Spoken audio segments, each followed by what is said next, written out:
If you are not proficient in small talk by now, there is no need to feel awkward, be stiff, as we can all master it on our deathbed. By the way, today's episode is sponsored by the Canadian Association of the Funeral Directors, the place where cold shoulder, stiff attitude and awkward silence are absolutely acceptable. This is a mortuary, not a rental house. We're scared her in the fucking ass. Some may dismiss the whole concept of small talk, unnecessary waste of time, and they want to right away go into the more serious subjects. Most you ever lost, according to us.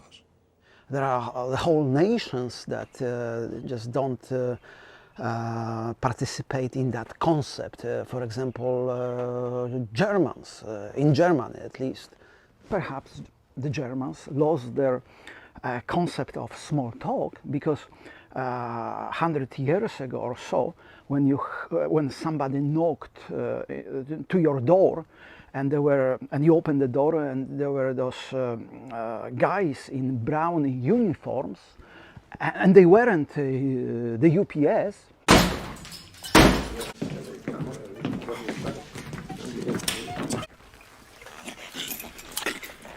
And they wanted to find out whether you support their party. Your small talk could get you in the concentration camp. Going through recent parties, people often like to mention that name. Dostoevsky, the dominant author or authors are the Russians. But it looks very impressive when some say that, because you right away, regardless if the person understood the books or read them or not, somebody elevating their intellectual capacity. It is contagious. I'm not immune to that. I also want to pretend that and project that I'm smarter than truly I am. No, people think I'm smart sometimes just because I wear glasses, have this some believe cool accent, but I'm not. Often when I see the door and it says pull or push, I'm very hesitant which one is which, and often I wait so the others decide for me, and that's perhaps why they think I'm polite, and that's why don't be surprised if next time, and this is what I've done recently, I have to admit that I'm very proud of it, I went to a bookstore. I told them about Dostoevsky and how I wanted also to get a better intellectual capacity by buying such book. Unfortunately, they told me that the title that I wanted to get, because this is the most famous one, Crimea and Punishment, is out of print for some reason, and somehow I was told it is entangled with another book, All Not So Quiet on the Eastern Front. Once I get them, you'll see I put a little light, because look, I've noticed many times people who have very smart books, but the books behind give this confidence, and people watching on the other side often think that the person knows what he or she is talking about. I would like to have that capacity as well. Hey Alexa, do I hear the ring bell? Could you check who is there? Who? Oh, I see. We are also witnesses, but of common sense and logic. And could you also make sure that they don't leave any literature? We don't want them to come back and have any excuse to annoy us again, okay? I know they are very polite and masters of small talk, but you have to be firm sometimes. Otherwise, you end up in bad situations. Marge, admit it. You just can't say no to anyone. That's why you have 3 kids. It's true. I don't have anything against organized religion, as long, of course, as they don't tell me what to do and go into my private life. Well, I think you're an overeducated 27-year-old virgin who likes to hold the hands of old ladies who are superstitious and promises them eternity. Okay, maybe I am a bit opinionated, and one branch of organized, or I should say disorganized religion, because their product is a bit disorganized pretty much all the time, are plastic surgeries. Those surgeries should be limited only to people who were born with deformities, some quality life restraints, people who suffered traumatic injuries, and of course also born again Christians. Now, if you go to Wikipedia, you learn that small talk, a meaningless conversation that a person is supposed to detect or get clues on somebody's mood, potential to do business. Even if you are a master of small talk, you can get easily screwed, literally or metaphorically. How goes it?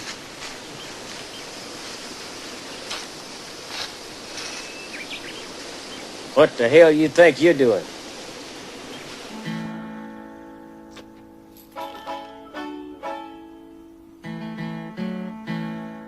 A safe subject, I think, neutral, you may say, are the stats.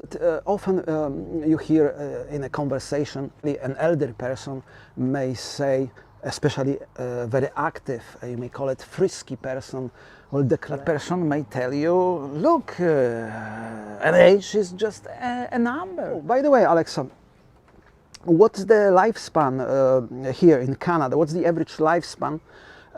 Both genders, and which? 83 years old?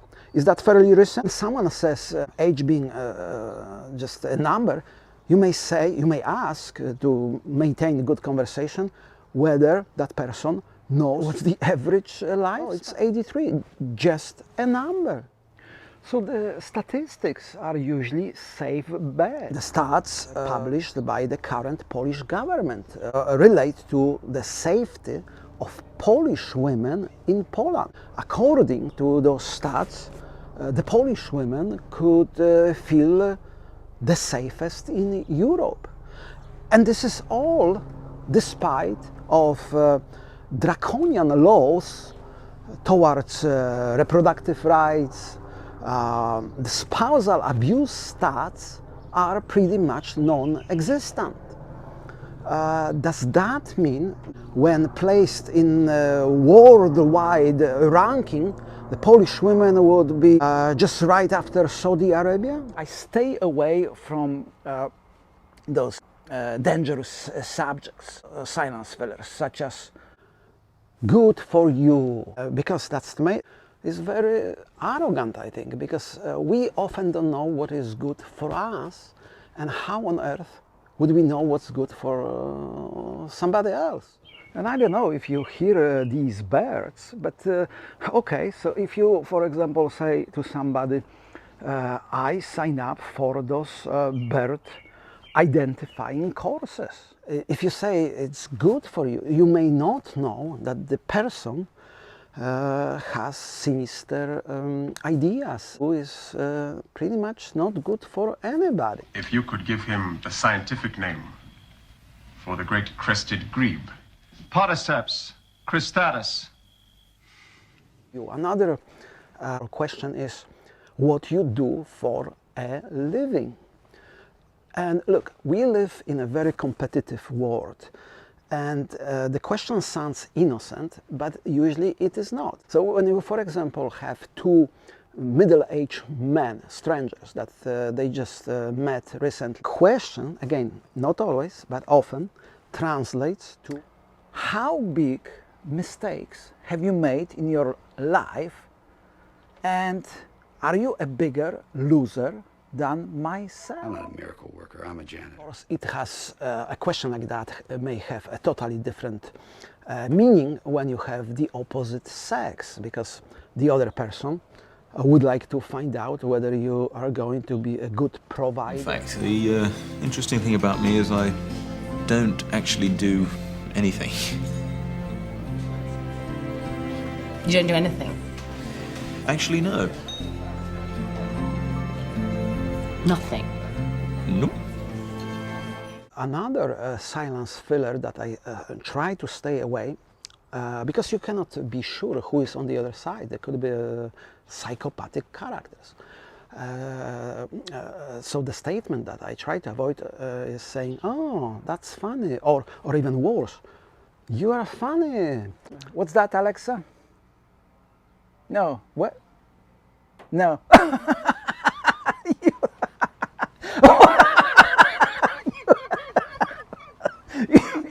You're a funny robot girl.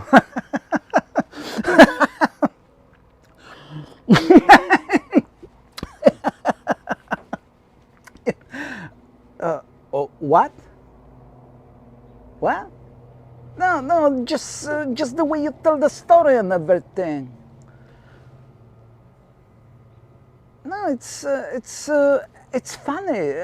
The way, you know, it's funny how you say it. The way you tell the story and everything. What? On the other hand, there is a chance that somebody has a psychopathic tendency, and that small actor that plays Tommy. No, Alexa. I'm not insulting. He's a big actor. See, Alexa, there's no worries. He only plays those characters. It doesn't mean that the character sticks with him. I didn't insult him. No. You insulted him a little bit. You got a little out of Just breaking his balls a little bit. And we know it's undoable because he doesn't have any. There was an incident on the show. Sinead O'Connor tore up a picture of the Pope. And I thought that was wrong. So I asked somebody to paste it back together. Shall we have that picture? Thank you. Rick, I didn't insult him.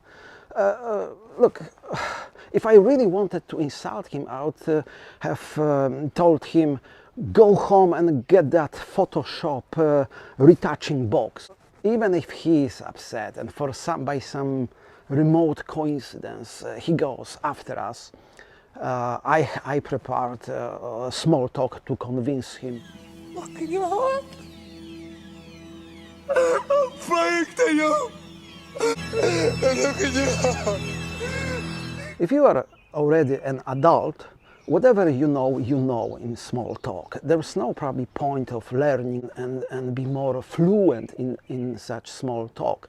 We don't learn necessarily how to walk again because we've been walking throughout most of our lives, and sure, we can take a course on how to walk more gracefully if your career is going to be in modeling. And even when you learn that, you just perform that fancy walk only on the catwalk. In real life you walk in a normal way. So why would you do differently with the small talk? Who are you trying to impress? I know people like to be likable, popular, and so on. Actually, there is one thing. More important than having skills in small talk is to be natural. So if you ask weird questions or there is that awkward silence, nothing wrong with that. Just shows who we are. Why pretend? Why you need to be so likable? Why to pretend to be somebody else? Get off my lawn. Get off my lawn. What the hell is this? Just a load of shit. How about that? Ugh.